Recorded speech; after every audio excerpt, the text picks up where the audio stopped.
Hello guys, welcome back to the channel. So today I'll tell you how you can change your post thumbnail after posted.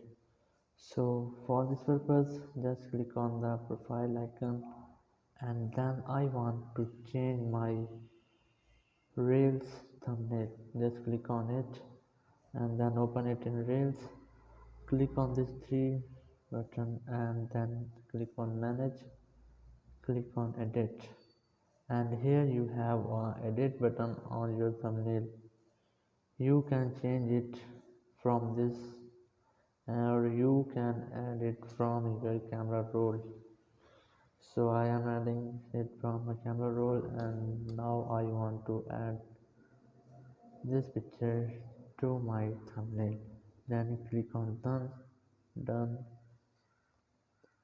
and here it is processing. It will take some moments and my Reels thumbnail has automatically changed.